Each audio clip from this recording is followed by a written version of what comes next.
मैं तो सबसे पहले कहना चाहूँगी, नाम नरेंद्र, काम सरेंडर। सदन में जब बात रखनी होती है, देश की समस्या पर चर्चा करनी होती है, तो वहाँ से नरेंद्र मोदी गायब, सरेंडर है, कॉम्प्रोमाइज प्रधानमंत्री है।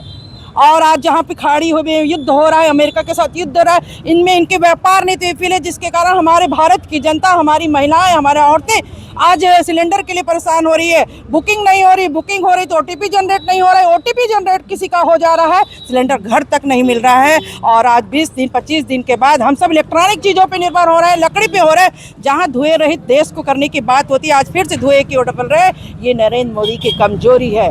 नरेंद्र मोदी जी, आप याद रखिए, जुमलों से देश नहीं चलता है, कार्य से चलता है। कार्य क्षमता होनी चाहिए। अगर आप काम नहीं कर सकते, इस्तीफा दे और जनता को उपलब्ध सुविधा नहीं दे सकते हो तो दूसरे को आप दीजिए जिम्मेदारी। आप माफी मांगिए शहर के, देश की पूरी महिलाओं से, क्योंकि आप सिलेंडर उपलब्ध नहीं करा रहे, आप खुद सरेंडर हो जा रहे हैं। इसलिए हम कहते हैं नरेंद्र गायब है और सरेंडर भी रहेगा।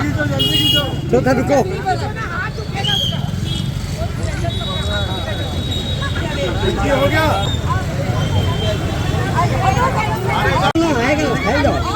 हेलो ना,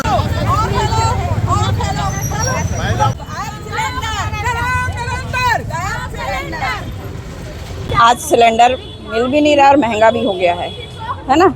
नरेंद्र मोदी जी बोल रहे हैं कि युद्ध चालू हुआ है इसलिए 60 रुपये बढ़ गया, लेकिन अप्रैल में भी 50 रुपये उन्होंने बढ़ा दिए थे। 11 महीने में ये दूसरी बार सिलेंडर का रेट बढ़ा है, तो युद्ध तो बहाना हो ही नहीं सकता।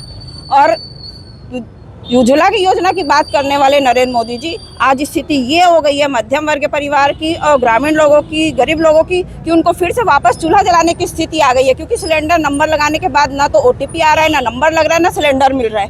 और इतना महंगा सिलेंडर, एक परिवार 1000 रुपये का सिलेंडर खरीदेगा तो 200 रुपये 150 रुपये दिन में कमाने वाला आदमी 1000 रुपये का सिलेंडर खरीद भी नहीं सकता है। इसलिए हमने आज विरोध प्रदर्शन किया है कि मोदी जी या तो सिलेंडर का रेट कम करो। वो चाहते तो सब्सिडी बढ़ाकर सिलेंडर का रेट कम कर सकते थे, सामान आम जनता को सुविधा दे सकते थे, लेकिन उन्होंने आम जनता का तो कभी ध्यान ही नहीं रखा। महंगाई भी देखो तो इतनी है और सिलेंडर नहीं मिल रहा है, उससे आम जनता परेशान है। इसलिए हमने विरोध प्रदर्शन किया है और जब तक वो रेट कम नहीं करेंगे या कुछ उपाय नहीं करेंगे, सिलेंडर मिलेगा नहीं, तब तक ये प्रदर्शन चालू रहेगा। माया शर्मा, महिला कांग्रेस अध्यक्ष, राजनांदगांव।